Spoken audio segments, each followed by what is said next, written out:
बिस्मिल्लाहिर्रहमानिर्रहीम।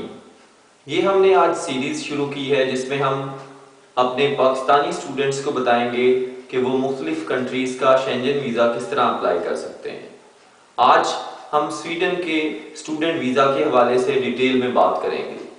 हमारी वीडियोज़ इंशाल्लाह कोई जनरल वीडियोज़ नहीं होंगी, बल्कि ये स्पेसिफिक वीडियोज़ होंगी जिनमें हम स्टूडेंट को स्टेप बाय स्टेप सारा प्रोसीजर बताएंगे और वो खुद से बगैर किसी कंसल्टेंट के वो खुद से अपना स्टूडेंट वीज़ा अप्लाई कर सकेंगे और इंशाल्लाह उनको वीज़ा मिलेगा। डियर स्टूडेंट्स, स्वीडन टेक्नोलॉजी और एजुकेशन के हवाले से बहुत एडवांस कंट्री है। हम स्टार्ट करते हैं। सबसे पहले हम इनकी मेन जो वेबसाइट है universityadmissions.se, इस पर जाएंगे। ये एक ऐसी वेब पोर्टल है जिस पे तमाम यूनिवर्सिटीज़ के एडमिशन्स के हवाले से बैचलर्स और मास्टर्स के हवाले से तमाम डिटेल्स दी गई हैं। इसमें हम सबसे पहले राइट साइड पे की डेट्स देखेंगे जिसमें हमें 2 सेमेस्टर इनके नज़र आएंगे, एक ऑटम सेमेस्टर और एक स्प्रिंग सेमेस्टर। हम स्प्रिंग सेमेस्टर में जाएंगे जिसमें हमारे नेक्स्ट एडमिशन स्टार्ट होंगे। तो यहाँ पे हम देख सकते हैं कि स्प्रिंग सेमेस्टर की डेट्स उन्होंने दी हुई हैं। हमारी ऑनलाइन एप्लीकेशन की जो डेट एडमिशन ओपन होगा वो 3 जून को होगा, बैचलर और मास्टर्स का। सेकेंड राउंड एडमिशन हम इसलिए नहीं अप्लाई करते कि इसमें टाइम थोड़ा होता है, तो जो इंटरनेशनल स्टूडेंट्स होते हैं वो हमेशा फर्स्ट राउंड में अप्लाई करते हैं। इसके साथ उन्होंने बता दिया है कि हमारे पास एप्लीकेशन डेडलाइन क्या होगी, 15 अगस्त। हम कब तक अपने डॉक्यूमेंट्स भेज सकते हैं। इसके साथ साथ हमें उन्होंने ये भी बता दिया है कि हमारे पास जो डेडलाइन होगी फ़ी पेमेंट के हवाले से वो क्या होगी, और हमारा जो first notification of selection result आएगा, यानी हमारा जो पहला एडमिशन लेटर आएगा जो कंडीशनल होगा, वो 18 अक्टूबर को आएगा। तो इस हवाले से हमें यहाँ से तमाम डेट्स को पता चल जाएगा और कब हमारी क्लासेस स्टार्ट होंगी ये भी हमें पता चल जाएगा। यहाँ पे हम ऊपर देख सकते हैं कि यहाँ पे एंट्री रिक्वायरमेंट उन्होंने दी हुई है। इंग्लिश लैंग्वेज की रिक्वायरमेंट्स दी हुई हैं। मिनिमम हमें 5.5 आइल्स चाहिए होता है स्वीडन में अप्लाई करने के लिए। हम आगे बढ़ते हैं। सबसे पहले हम यहाँ पे लॉगिन में जाएंगे, जहाँ पे कि हम अपना एक अकाउंट क्रिएट करेंगे और इस ऑप्शन पे जाते हुए हम क्रिएट अकाउंट पे क्लिक करेंगे। यहाँ पे आगे 2 ऑप्शंस आएंगी जिसमें एक स्वीडिश पर्सनल आईडी नंबर होगा और दूसरा हम इस पे क्लिक कर देंगे जिसमें लिखा हुआ है कि no I don't have a Swedish personal ID number.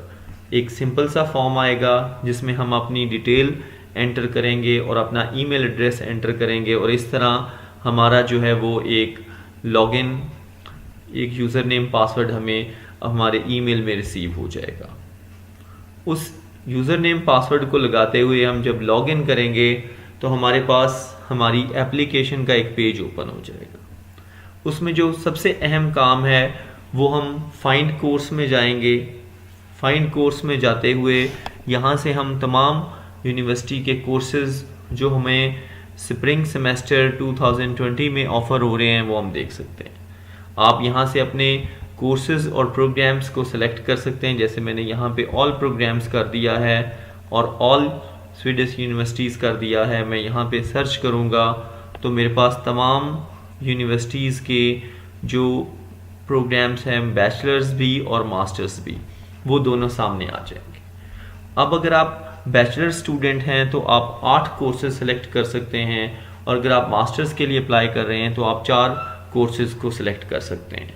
यहाँ पे मैं आपको बताना चाहता हूँ कि 2010 तक यूनिवर्सिटी की कोई फ़ीस नहीं थी स्वीडन में। 2010 के बाद हम स्टूडेंट जो हैं वो अपनी फ़ीसेस पे करते हैं। फ़ीसेस की भी डिटेल हर कोर्स के हवाले से दी गई हैं जो यहाँ पे मैं आपको बताऊँगा कि कैसे आप उनको चेक कर सकते हैं। सर्च ऑप्शन में जाके हम अपनी मर्ज़ी से बैचलर लेवल के कोर्स या मास्टर लेवल के कोर्स जो हम चाहें वो हम सेलेक्ट कर सकते हैं। यहाँ पे हमारे पास चूँकि अभी एडमिशन ओपन नहीं हुए जो 3 जून को होंगे, इसलिए जो है वो कोर्सेज़ कम आ रहे हैं, वो सारी डिटेल आपके सामने आ जाएगी। अब कोई भी इसमें कोर्स है हम उसके बारे में डिटेल यहाँ से जान सकते हैं।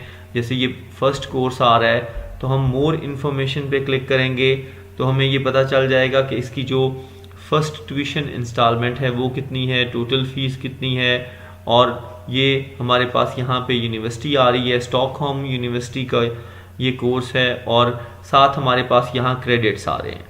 यहाँ पे जो सबसे इम्पॉर्टेंट बात है वो ये है कि हमें ये जानना होगा कि इंटरनेशनल स्टूडेंट्स हमेशा 30 क्रेडिट के कोर्स में मिनिमम अप्लाई करते हैं। 30 क्रेडिट के कोर्स से मुराद है कि 6 माह का कोर्स, 60 क्रेडिट के कोर्स से मुराद है 1 साल का कोर्स, इसी तरह 180 होगा तो वो 3 साल का कोर्स होगा। हम अपने तमाम कोर्सेज यहाँ पे जो सामने आ रहे हैं उनमें से देख लेंगे कि कौन सा कोर्स हमें सूट करता है और किस कोर्स में हम अप्लाई कर सकते हैं। इसी तरह हमारी ये एप्लीकेशन बन जाएगी, जैसे कि मैं आपको यहाँ पे दिखाना चाहता हूँ कि ये हमारे एक स्टूडेंट हैं कदीर इकबाल, जिनकी एप्लीकेशन जो है वो रेफरेंस नंबर और एप्लीकेशन नंबर आ गया है। उन्होंने ये अपने 8 कोर्स सिलेक्ट किए थे, जिसमें सबसे पहला था इंग्लिश फॉर एकेडमिक पर्पस, दिलारना यूनिवर्सिटी का, और ये बाकी कोर्सेज आ रहे थे। अब जब उन्होंने अप्लाई किया तो साथ इसकी प्रोसेसिंग फ़ीस है जो 900 स्वीडिश करोन है, वो उन्होंने अपने मास्टर कार्ड से अप्लाई किया और उनकी फ़ीस जमा हो गई। यहाँ पे ही हमें तमाम डिटेल्स यानी उनकी जो तमाम कोर्सेज हैं उसके बारे में पता चल जाएगा। जैसे यहाँ पे हम देख सकते हैं कि ये कंडीशनली एडमिट हो गए हैं दिलारना यूनिवर्सिटी के कोर्स में। हमने अपने डॉक्यूमेंट्स भी इसी वेबसाइट पे अपलोड करने हैं और हमारा जो एडमिशन लेटर है वो भी इसी वेबसाइट पे आएगा। इसके साथ जब हमारा एडमिशन लेटर आ जाएगा तो हम स्वीडिश माइग्रेशन एजेंसी की वेबसाइट पे चले जाएंगे, जिसका एड्रेस मैं नीचे जो है वो लिंक में भी दे दूंगा। आप जब वो वेबसाइट ओपन करेंगे तो यहाँ पे इंग्लिश पे क्लिक करते हुए आप इसकी लैंग्वेज चेंज कर लेंगे। लैंग्वेज चेंज करने के बाद उन्होंने आपको स्टेप बाय स्टेप यहाँ पे गाइड करेंगे। हमारे स्टूडेंट्स का सिर्फ एक ही मसला होता है कि हम वेबसाइट से पढ़ते नहीं हैं।